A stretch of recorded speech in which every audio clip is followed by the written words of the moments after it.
اعوذ باللہ من الشیطان الرجیم، بسم اللہ الرحمن الرحیم۔ السلام علیکم۔ آج کی اس ویڈیو میں ہم بات کریں گے شہر بابل کے بارے میں۔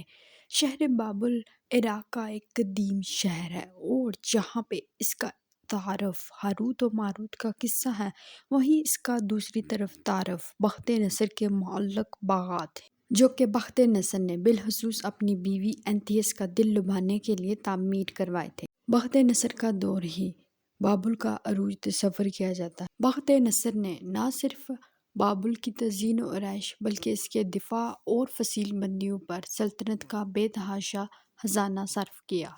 بخت نصر شروع سے ہی ایک قابل اور بہادر حکمران تھا، جس نے اپنے لڑکپن میں مصر اور اس کے بعد اپنے اطراف کے علاقوں کو فتح کیا، اور پھر بعد میں یہی وہ قابل اور بہادر شخص ہے جس نے یروشلم میں اپنی بہادری کی داغ بٹھائی اور وہاں سے ہزاروں یہودی غلام بنا کر ساتھ لایا، جن سے وہ دن اور رات مشقت کرواتا، جن میں حضرت دانیال علیہ السلام کا نام بھی شامل ہے۔ بلا شبہ بخت نصر کے دور میں بابل علم و ادب اور تہذیب و تمدن کا ایک بہت بڑا مرکز سمجھا جاتا تھا۔ مورخین کے مطابق بخت نصر سے پہلے بابل دریائے فرات کے کنارے ایک چھوٹا سا گاؤں ہوا کرتا تھا، مگر بخت نصر نے دریائے فرات پر پل تعمیر کروا کر بابل کو دو بڑے حصوں میں تقسیم کر دیا، اور یوں بخت نصر کے دور میں یہاں کی آبادی 60 لاکھ سے زیادہ تجاوز کر چکی تھی۔ جہاں پہ بخت نصر کے دور میں لوگ ایک طرف علم و ادب، تہذیب و تمدن میں ترقی کی، وہیں جادوگری، شراب اور زنا جیسی سفلی برائیوں کا شکار بھی ہوئے۔ شہر کے مرکزی چوک میں جادوگروں اور ماہر طلسمات کی سینکڑوں دکانیں اس بات کی گواہی دیتی ہیں کہ یہ لوگ برائیوں کا بری طرح سے شکار ہو چکے تھے۔ بابل کے شہر میں شام ہوتے ہی بازار حسن میں قندیلیں روشن ہو جاتی، اور ہزاروں عورتیں بیل باز ہو کر راہ گیروں اور مسافروں کو دعوت زنا دی جاتی، اور بابل کے لوگ بت پرست تھے۔ خلق آدم کے یہ اطوار زندگی اور قصہ ہاروت و ماروت ایک دوسرے کے ساتھ مشروط ہیں۔ قصہ ہاروت ماروت کے متعلق دو طرح کی روایت بے حد مشہور ہیں۔ ایک طرف قرآن و سنت اور تابعین اس کے راوی ہیں، اور دوسری طرف تورات، انجیل اور اسرائیل میں بھی ہاروت و ماروت کے متعلق روایات موجود ہیں، جو کہ امام فخر اور امام کثیر ان کو من گھڑت کہانی، جبکہ امام سیوطی ان کو مستند جانتے ہیں۔ اسرائیلی روایت کے مطابق حضرت ادریس علیہ السلام کے دور میں جب زمین و آسمان کے درمیان تمام پردے اللہ تعالیٰ نے مٹا دیے، تو فرشتوں نے جب خلق آدم کے اتنے برے حالات دیکھے، بت پرستی، شراب، زنا، گناہ، قتل عام دیکھا، تو انہوں نے اللہ پاک سے سخت تعجب کا اظہار کیا، اور اپنی حیرت کا اظہار کچھ یوں کیا کہ ہم تو ہر وقت تیری عبادت کرتے ہیں، اور تیری نافرمانی کا ہم کبھی سوچ بھی نہیں سکتے، مگر خلق آدم جسے تو نے دنیا میں اپنا نائب بنایا، وہ ہر طرح کی سرکشی اور گناہ میں مبتلا ہیں۔ تو اللہ تعالیٰ نے ان کو جواب دیا کہ بے شک میں نے انسان کے شر میں شہوت اور غصہ رکھا ہے، جس کی وجہ سے آدم گناہ کی طرف مائل ہوتا ہے۔ مگر فرشتے اس بات سے مطمئن نہ ہوئے، اور انہوں نے آدم کے حق میں بد دعا کی، اور ساتھ میں کہا کہ اگر ہم آدم کی جگہ پہ ہوتے تو یقیناً ہم ایسی سرکشی اختیار نہ کرتے، جس پہ اللہ پاک نے ان کو حکم دیا کہ تم اپنی جماعت میں سے بہترین اپنے تابعدار اور اطاعت گزار فرشتے چنو، جنہیں میں انسانی وصف سے نوازوں گا اور ان کو دنیا میں بھیجوں گا، اور پھر بلا شبہ تم اپنی آنکھوں سے دیکھنا۔ فرشتوں نے اپنی جماعت میں سے 3 بہترین اطاعت گزار اور عبادت گزار فرشتوں کا چناؤ کیا، جن میں سے روایات کے مطابق ایک فرشتے نے اس آزمائش میں جانے سے معذرت کر لی، جبکہ 2 فرشتے یعنی کہ ہاروت و ماروت نے اس آزمائش کو قبول کیا۔ لہٰذا ہاروت و ماروت 2 خوبصورت نوجوان لڑکوں کی شکل میں بابل شہر میں داخل ہوئے، جہاں انہیں قاضی کے عہدے پر فائز کیا گیا۔ وہ دن بھر لوگوں کے معاملات میں فیصلے کیا کرتے، اور رات ہوتے ہی وہ دوبارہ آسمان پہ اسم اعظم کی برکت سے واپس چلے جاتے۔ ایک دن ایک عورت اپنے شوہر کی شکایت لے کر ہاروت و ماروت کے پاس آئی۔ وہ اس قدر حسین تھی کہ ہاروت و ماروت اس کو دیکھتے ہی اس کے عاشق ہو گئے۔ وہ عورت ہاروت اور ماروت کو اس قدر پسند آئی کہ انہوں نے اس کو زنا کے گناہ کی دعوت دی، جس پہ اس عورت نے ان کے سامنے کچھ شرطیں رکھی کہ اگر تم بت کی پوجا کرو گے یا پھر شراب نوشی کرو گے یا اس کے شوہر کو قتل کرو گے تو پھر ہی وہ ان کی زنا کی دعوت کو قبول کرے گی۔ ہاروت و ماروت نے انکار کر دیا، مگر وہ ان کے ذہنوں میں محوی کہیں رہ گئی۔ پھر جب دوبارہ اس عورت سے ملاقات ہوئی تو انہوں نے پھر زنا کی دعوت دی، جسے اس عورت نے اپنی قیمت سمجھ کر دوبارہ وہی شرطیں رکھی۔ ہاروت و ماروت نے شراب نوشی کو ان سب میں سے سب سے چھوٹا گناہ سمجھ کر اس کو قبول کیا۔ جیسے ہی انہوں نے شراب نوشی کی، اس کے بعد انہوں نے اس عورت سے زنا کیا اور اسی شراب کے نشے میں انہوں نے بت کے آگے سجدہ کیا اور اسی نشے میں انہوں نے اس عورت کے شوہر کو بھی قتل کیا اور نشے کی مدہوشی میں انہوں نے اس عورت کو وہ خاص اسم اعظم بھی بتا ڈالا جس کی بدولت وہ روزانہ آسمان کی طرف واپس لوٹتے تھے۔ کہا جاتا ہے کہ اس وقت ایک بار پھر اللہ پاک نے زمین اور آسمان کے درمیان حائل پردے ہٹا دیے، اور جب فرشتوں نے ہاروت و ماروت کے یہ اعمال دیکھے تو تب سے انہوں نے انسانوں کی مغفرت کی دعا کرنا شروع کر دی۔ اور جب زہرہ نامی عورت نے ہاروت و ماروت کے ساتھ آسمان کی جانب سفر کیا تو زہرہ نامی عورت کو ایک ستارے میں بدل کر آسمان پہ قید کر لیا گیا، جسے دنیا آج وینس یعنی کہ زہرہ کہتی ہے۔ اور جبکہ ہاروت و ماروت کو یہ اختیار دیا گیا کہ وہ دنیاوی عذاب کو ترجیح دیں گے یا آخرت کے، اور ہاروت و ماروت نے دنیاوی عذاب کو آخرت کے عذاب پر ترجیح دی، اور یوں ہاروت و ماروت کو بابل کے ایک کنویں میں لٹکا دیا گیا جو کہ آج تک لٹکے ہوئے ہیں۔ اسی بارے میں ایک روایت حضرت عائشہ رضی اللہ تعالیٰ عنہ سے مروی ہے کہ حضور پاک صلی اللہ علیہ وآلہ وسلم کی وفات کے بعد ایک عورت دومت الجندل سے آئی۔ وہ بے حد رنجیدہ تھی اور بے تحاشا رو رہی تھی۔ جب میں نے اس سے پوچھا کہ کیا معاملہ ہے تو اس نے کہا کہ حضور پاک صلی اللہ علیہ وآلہ وسلم کہاں ہیں؟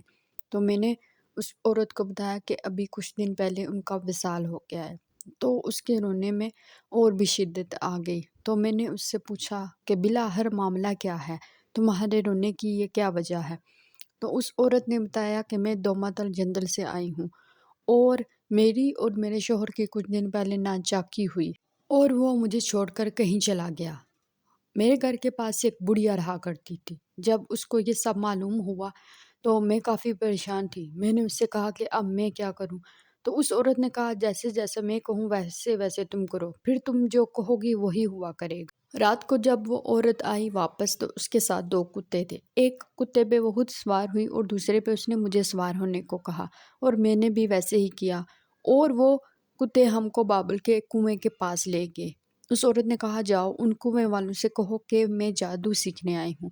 میں نے ایسا ہی جا کے کہا۔ انہوں نے کہا جادو نہ سیکھو، بے شک یہ نری آزمائش ہے، لیکن میں اپنی بات پہ بازید رہی۔ پھر انہوں نے کہا اچھا جاؤ، وہاں پہ تندور پڑا ہے، اس پہ جا کے پیشاب کر کے آؤ۔ میں اس تندور کے پاس چلی گئی مگر میرا جی نہ مانا تو میں واپس آ گئی۔ انہوں نے کہا تم اپنا کام کر آئی ہو؟ میں نے کہا ہاں۔ انہوں نے کہا کہ تم نے کیا دیکھا؟ میں نے کہا میں نے کچھ نہیں دیکھا۔ انہوں نے کہا ابھی بھی تم میں ایمان باقی ہے، ابھی بھی وقت ہے، تم واپس لوٹ جاؤ، مگر میں اپنی بات پہ بس ضد رہی۔ انہوں نے کہا جاؤ پھر تندور میں پیشاب کر کے آؤ۔ میں دوسری بار بھی گئی لیکن میرا دل نہ مانا تو میں ایسے ہی واپس چلی گئی، اور جب انہوں نے سوال کیا تو میں نے کہا جی ہاں میں نے کر دیا ہے۔ انہوں نے کہا تم نے کیا دیکھا؟ میں نے کہا میں نے کچھ بھی نہیں دیکھا۔ انہوں نے کہا کہ تم نے نہیں کیا ہے، جاؤ اور وہاں پہ اس تندور پہ پیشاب کر کے آؤ۔